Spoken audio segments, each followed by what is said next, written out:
So in the previous episode of the Eminence in Shadow, we got to see the starting of the Bushin Festival. We got to see Sid as mundane man, because he wants to start out his other little fantasy of being the weakest, strongest character. We were also introduced to Annerose, who, has taken notice that mundane man isn't who everybody think he is.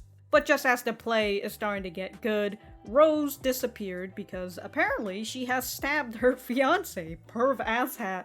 I wonder what happened there, but we'll just have to see in this episode.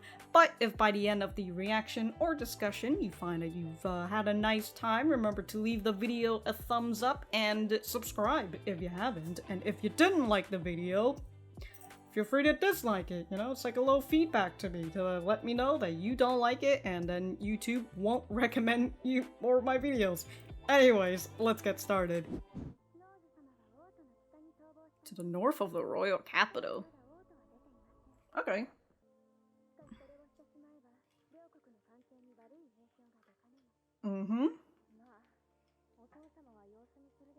Wait and see attitude.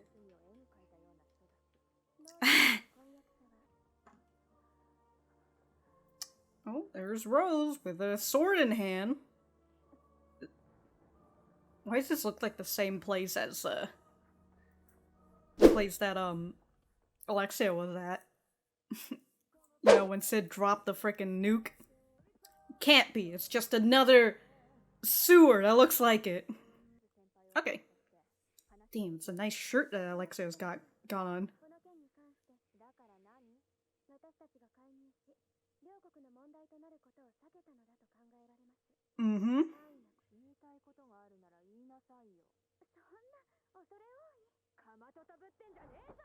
Uh-oh.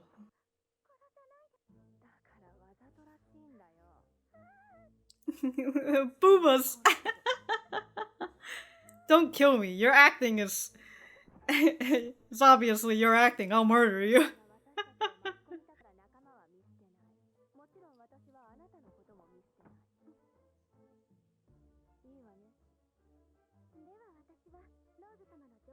Damn, dude, Alexia is really trying to assert her dominance out here. Oh, who would have thought that Perv Asshat would have unsavory rumors?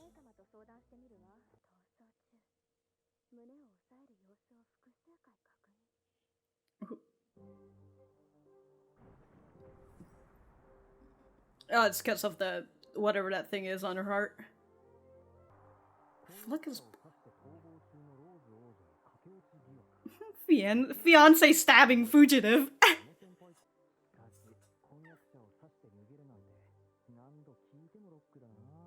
That's so rock and roll.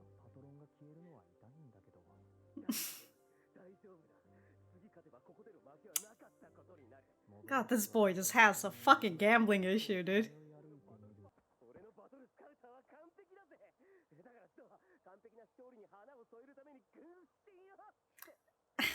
He's already vanished before you'd ask him for money again.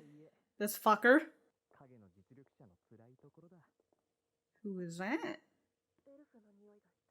Because he's next to... Yeah, because he's associates himself with Alpha and others. Who? Okay, sure. Aren't elves typically supposed to be beautiful? My late sister's daughter. Oh.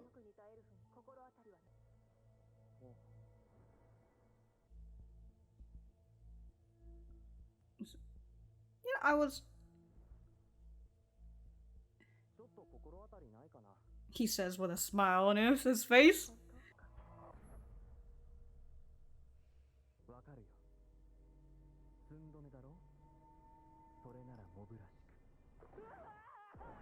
The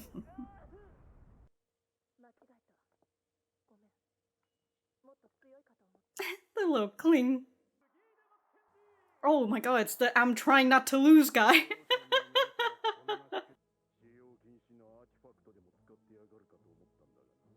What, you want to rat him out? Goldie gilded.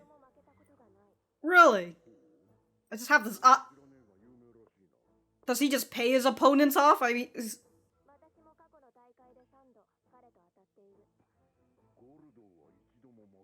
Yeah, so... So he just quits before? Of course, he only picks on the weak people.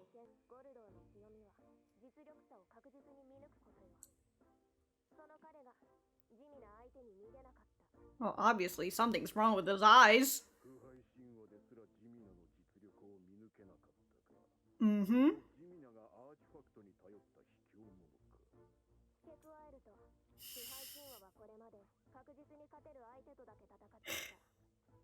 I love this in a little carriage, dude.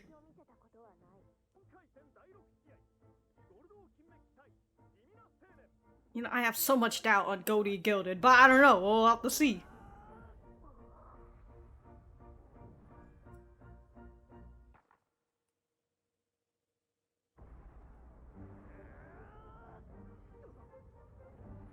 Oh! Damn, dude, such a... Oh, he felt the fear. Is he gonna give up?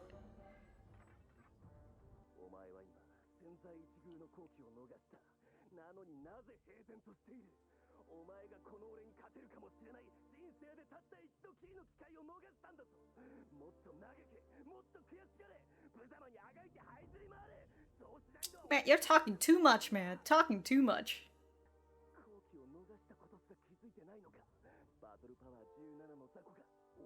Level 17, did it get even lower than before?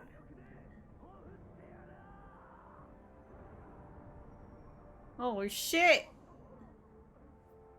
Man's using his golden power, I see. Can you kill people in it? Oh, good for you.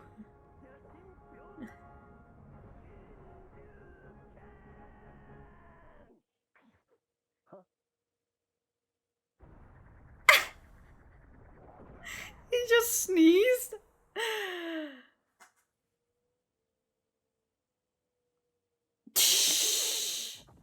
Oh!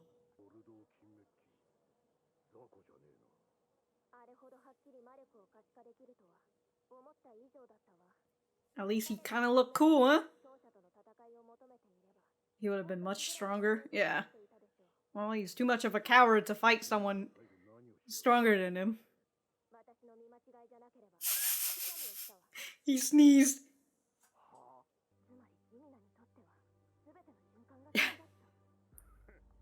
He's so dude, Quentin is sweating over here, dude.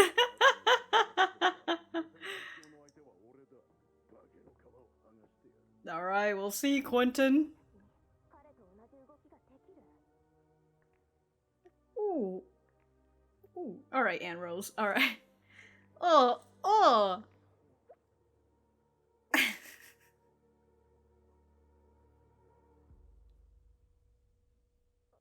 Yeah, I know, you...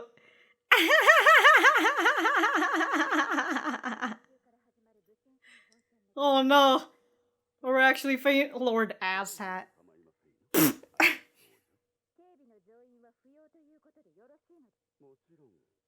thought she stabbed you.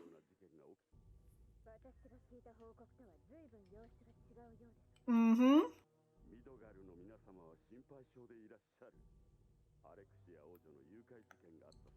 Wow, dude.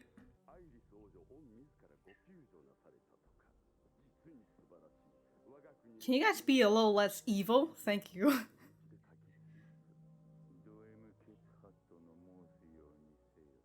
Oh, so he's under a spell? Or he's just very sleepy, you know? It looks like he hasn't really been sleeping.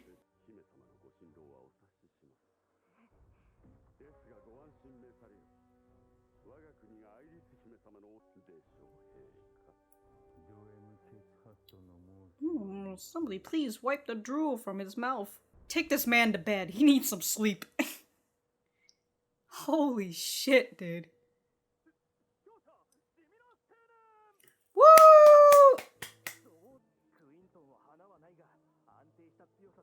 Oh, that was Quentin? Ah! You know, y'all better start voting on him. Sorry, betting on him.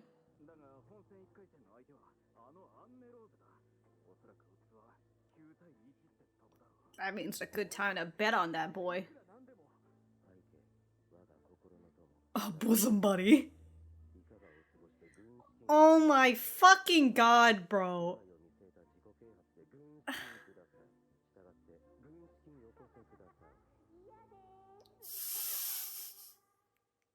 Yeah, dude, I'm not. Hey, nobody's gonna give you any fucking money so you can lose it all.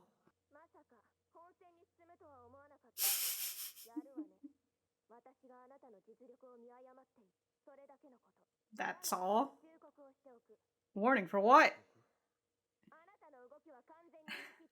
I don't know if you've seen his every move.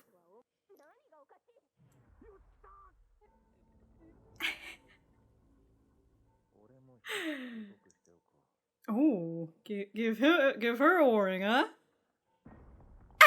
Oh my god, he's... Oh shit! I can't believe it, he's...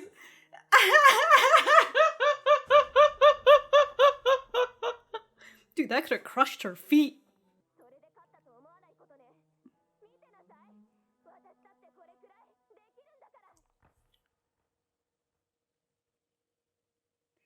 Dude, the amount of times you fucking crack your neck, No, Annerose! Right, is this where Rose has been up to? You said she is in a sewer leading to an underground ruin.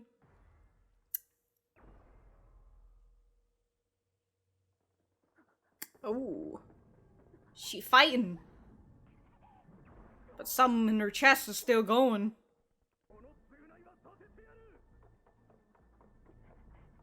If she didn't stab him, then, you know, what's up? You know, other than they're probably trying to get something that's in her heart.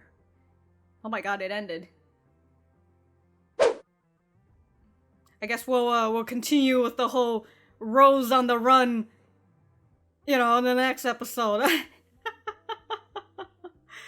Alright. I'll be honest, I kinda didn't really like... What a phrase. I kinda didn't like the scene between Quentin and Annerose. Of just them continuing to explain... Well, Annerose trying to explain what Mundane Man is doing. Felt like it was overdone. But at the same time, I kind of think one of the reasons why I liked the previous episode was because we had more of Sid's little narration and how much glee he's getting from Annerose trying to figure out what the hell he's doing. So, like, that's why I liked that in the previous episode, but, like, here, we didn't really get a lot of inner thoughts of Sid. But also, okay, the tournament thing right now, right? It's sort of reminding me of, what is it? It's reminding me of season 2 of One Punch Man. Oddly enough, that's what I'm being reminded of right now. I'm just thinking about that tournament. But anyways, we're gonna get back to the center. Alright, so that was episode 16 of... Wait, no, is it 16? Hold on. Yeah, episode 16 of The Eminence in Shadow. Let me know what you guys think about it in the comments down below. You know that I always like talking to you guys, and please rate me from a scale of 1 to 10 on how stupid I look in this bucket hat. Alright, well, I already mentioned a bit about Quentin and Annerose, and then, of course, Quentin just gets his ass handed to him immediately, so, like, that was done, you know, frickin' great. Yeah, the whole tournament thing, actually, it's kind of like once they started showing the whole issue with Rose, you know, and, like, what it appears like family matters, you know, so I assume these are people from the Oriana Kingdom. And once they started revealing that, it's just kind of like, it felt like, for me, it felt like the tournament was just secondhand now at this point, because it feels like the issue with Rose has taken priority, except the episode didn't really see it that way, you know? So they kind of made the tournament the top priority and the situation with Rose for something that's going to happen later on. So I'll just have to wait until, you know, the next episode or the next episode after that to see what's up with Rose and, you know, what's going on with her. But yeah, it's, because we were kind of introduced to that, I kind of wasn't like really as interested in the tournament at that point. But also, again, it's the fact that we didn't really get to see Sid's inner thoughts, which is what I find entertaining. So yeah, just scratching that all out of the way. We did get introduced to another character who looks like Alpha. It's, you know, Alpha is really just out here, the descendant, or yeah, she's just out here being like the descendant of everybody, I guess, of all the elves. You know, she's really out here looking like Olivier, but now we meet another elf. Her name is Beatrix, and I think she's also a part of the tournament, it looks like. So, like, we're going to see her again in the tournament. So we'll just have to see what's going on with her later on, and whether she will end up seeing Alpha or not. But it seems like, you know, Sid has had a clue, but he's like over here with a smile on his face, like, oh, I don't know, I have elf friends, but they don't look like you at all. I don't see anyone who resembles like you, he says with a smile on his face. So there was that scene, right? So that's nice. We're just we're really just getting like bits of like what's happening outside of the tournament while still being focused on the tournament. I don't even want to talk about Skel at this point, just because man's just got a gambling addiction, and he just keeps on betting on the wrong people, and he keeps on asking his friends for fucking money. Kick this man to the fucking curb, alright? It's a good thing Potato isn't here.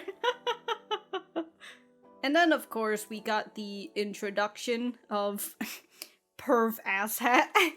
I can't get over the fact that Iris is over here like, hello there, Mr. Asshat. He's over like, please, call me Perv. God, this whole scenario with his name, I just want to hear this in English dub and see how it goes, because it sounds ridiculous and I love it. But, you know, from here we see that obviously they are up to no good.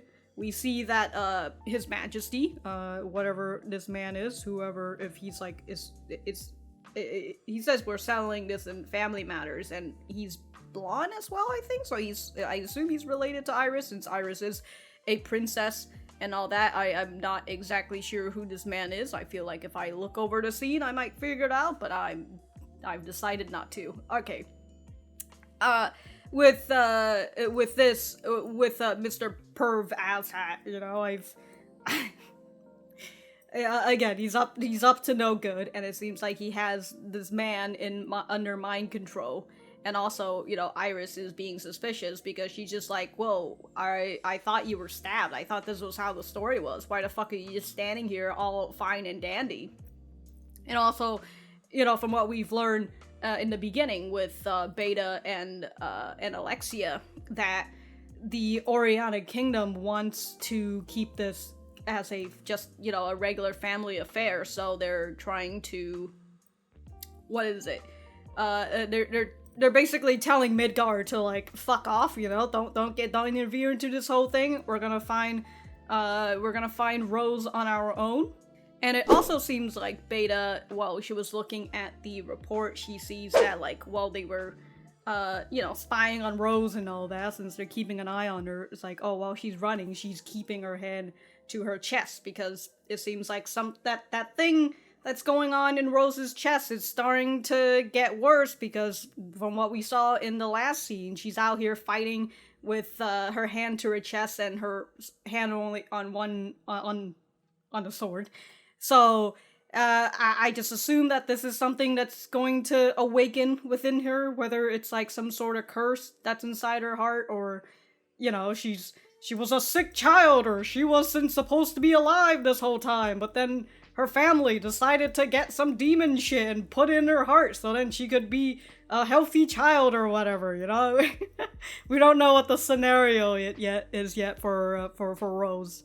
So that'll be nice.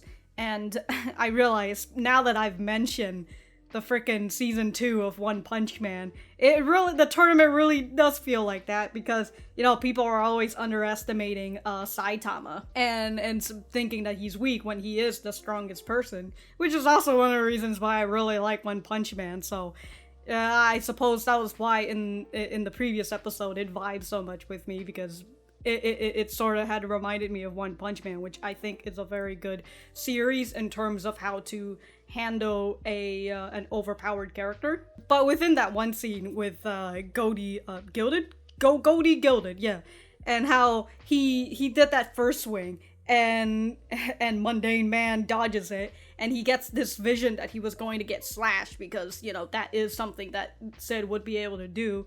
But he was so shocked about it, he just stands here while Mundane Man is just casually taking out his sword and it's just like, alright, time to fight. And I love that Goldie Gilded, after running away, he has the fucking calls to be like, you missed your one in a lifetime opportunity to defeat me. You know, I was literally standing there in shock and you didn't do anything about it.